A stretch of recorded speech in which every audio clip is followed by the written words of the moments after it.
Hello everybody and welcome to my YouTube channel. Today's episode or clip, whatever you want to call it, whatever it is that I do, I don't know what I do. We are going to be starting wire weaving, beginner's wire weaving. Now I learned how to start wire weaving by doing bracelets. I found them to be so much easier than trying to deal with all the little ends in the beginning. But this is very good practice for the start of what we are going to do. So I've got 3 little cords here, and I based my links, I kind of just play it by ear pretty much. I may base my links on, do I think that that's going to make it all the way around my wrist? And I want to be sure that they kind of touch end to end, or maybe they might even overlap around my wrist. But this piece, if I were to curve it, be slightly larger than my wrist. And we still got to take into account that there will be a clasp that attaches it on the back side and everything. So that, I think, is plenty long enough. So these are my 2 bits, or at least I want 2 of them this length. Now this other one is quite a bit longer than the other 2. Pick up my camera here and show you. I made him quite a bit longer. He's going to be my middle piece, and he's going to be where I'm going to have more decorative flourishes going on. This is 16 gauge to start with, copper, no aluminum. I find that aluminum for wire weaving is best left for smaller things like earrings, because then you can get the size of the gauge without all the weight on your ears. So that's what we got going on. So when you get your wires cut, kind of figure out what length you think you need for your 2 shorter ones. And then just the amount that you leave left over for the ends here. Now that's the amount that you're going to end up doing the most playing with in the long run and make all your decorative elements. And once you get those 2 or those 3 cut, what we are going to do next, and I'm going to try to straighten our wire just a little bit. You can use your round nose or your fingers for this. You're not going to get them too perfectly straight, but you're going to kind of want to get them as straight as you can. A little bit of pushing, a little bit of pulling. All right.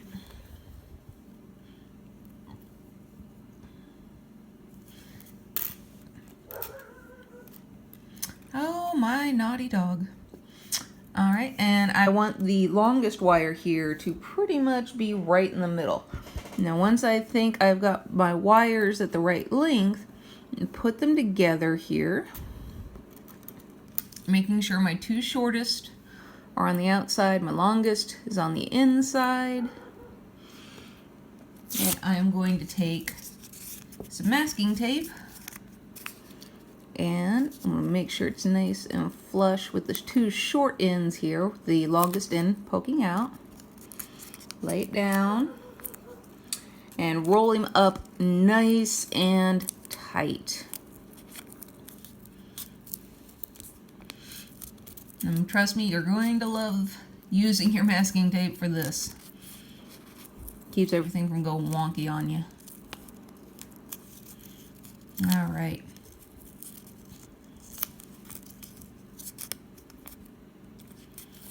Now, this guy kind of acts also, my masking tape also acts as a spacer. So I try to make sure it doesn't just spiral upwards. I try to keep it all nice and perfect down at the bottom. And if I need to add more wire to the pattern at the bottom, well, then I can always take this tape off and do it. But you end up finding out that you're not going to be covering this entire length in wire in your pattern that you're doing. But okay, so we got this guy going. Here we are. So I like to just pull these guys a little bit apart. I got like a little chicken foot. And now I'm going to take a really long length of 26 gauge wire. It's much, much thinner, much, much smaller. You'll find with wire weaving, the more extreme the size difference between your wires, the more you're going to like your effects that you get. for instance, this guy here, I did just the other day. This is done with 16 and 26 gauge wire and a imitation turquoise bead. But that's not what we're doing. We are doing a bracelet. Now I went ahead and did a little bit of weaving on another strand because you were going to end up making 2 of these. But go ahead and just start with the one. And the weave that we are going to be doing, if I can get, yeah, it's going to be a little bit like that.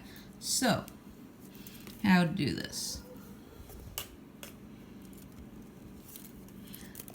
Let me undo a little.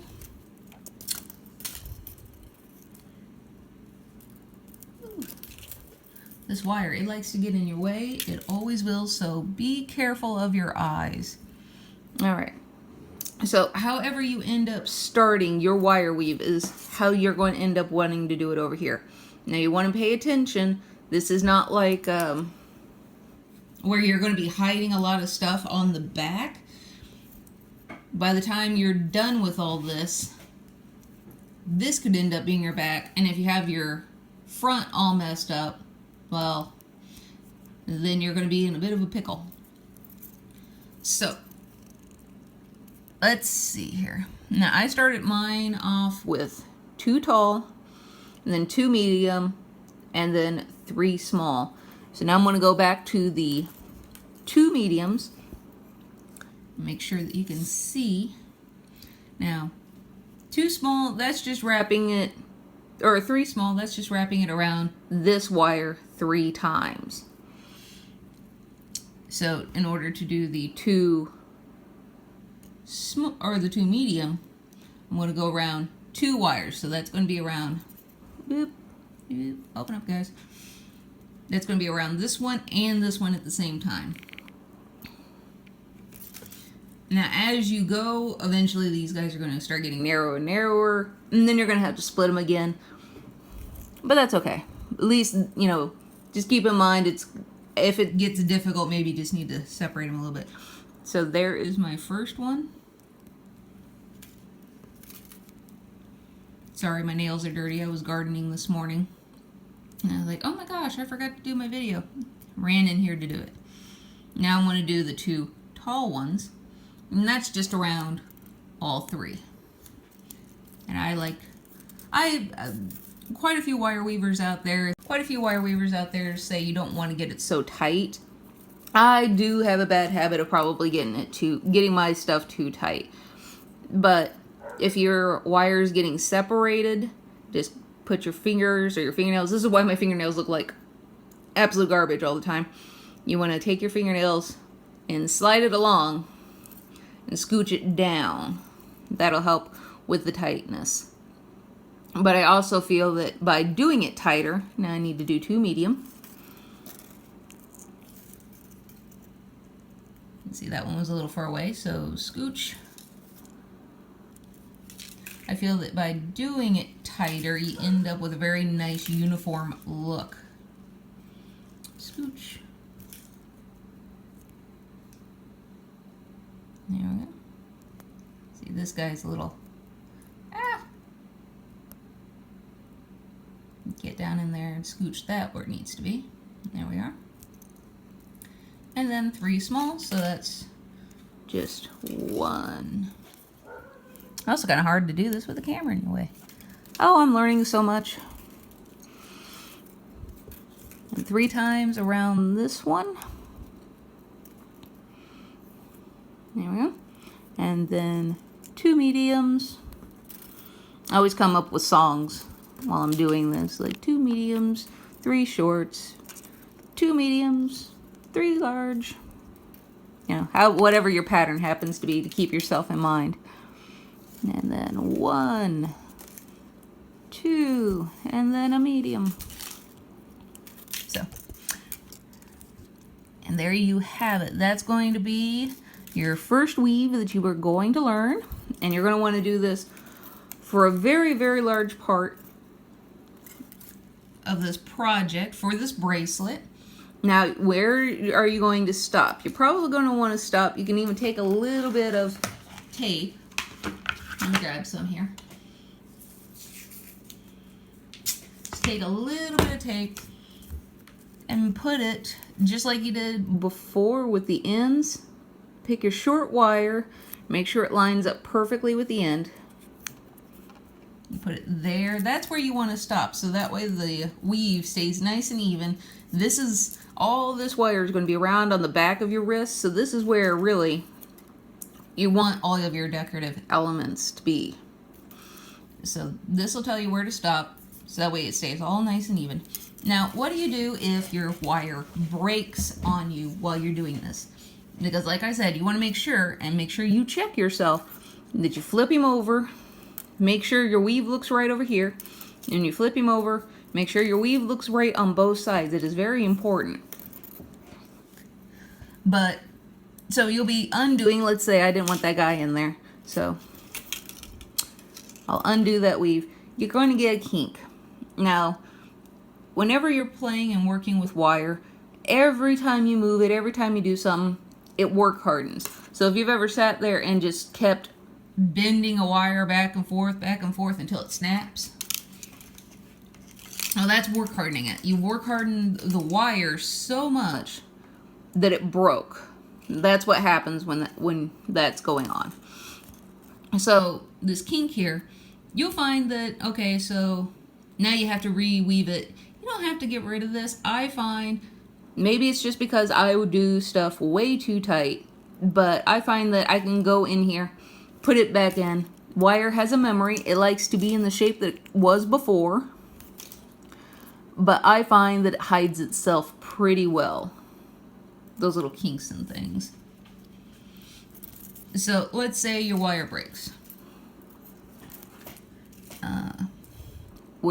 If it does, where you're going to want to do, you're going to either want to keep weaving with it until you have the little nub coming out of a place in between your main wires here, your guide wires. So you're going to want it to come out in between one of these two guys. You don't want it on an end, because then it could come loose a little bit, little piece of string can catch on it, and then end up undoing a whole bunch of stuff. You want it to stop somewhere in here, and then all you have to do after that, start with a new wire, is, so let's say my wire ended up snapping right in here somewhere. I'm not going to break all this just for breaking's sake, but let's say this wire ended up ending right there. So I'll take its little tail, pull it back, and I'll put a new wire in on top of it, fold it backwards, and then I will continue weaving as though this is a continuation of the wire that broke. Now you end up getting these little bits, which is what happened to me over here. Now all I have to do is take my pliers, get down inside of this just a little bit, nip him off, and you'll never know, because everything's all nice and hidden inside of this little guide wire, in between these two guide wires. And he's not going to go anywhere. He's nice and safe in there. He's not going to poke anybody, and he shouldn't catch on anybody. The only time anything's going to probably happen to him, as far as him becoming undone, is if somebody's doing something with your jewelry that they're not supposed to be doing, like trying to take it apart. So that is what we do if one of our weaving wires breaks.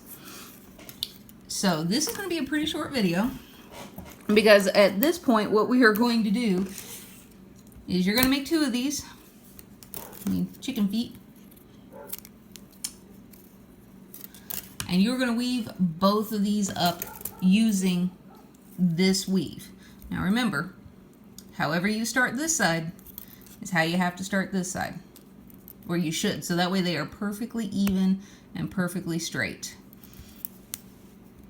And this is 16 gauge wire, your guide wires, and your weaving wire is 26. Yeah, it's not going to focus on that, sorry. So those are the two wires you need. Pair of pliers, the only tool you're really going to need for this one, or at least the beginning stages of this, and your masking tape. And this guy's a pretty broad masking tape. In fact, it's actually masking tape that you would get at the hardware store for painting around windows and such. It's a pretty broad guy. Let's see here. 1.41 inches wide. So if you want to get the exact same inching, I would recommend it. Or at least you can take a Sharpie, get a ruler, measure out 1.41 inches, and just masking tape your whole thing up to that point. And you can take a Sharpie and just mark your metal, and it'll come right off. So there we have it. That is your beginning steps. The rest of the steps I will make in another video, so I hope to see you then. Otherwise, please like and subscribe. Also, leave me comments on what you would like to learn down below. Show me your work. I love to see what everybody's up to. I'm nosy, I know. And thank you for coming and hanging out with me. Please let your friends know.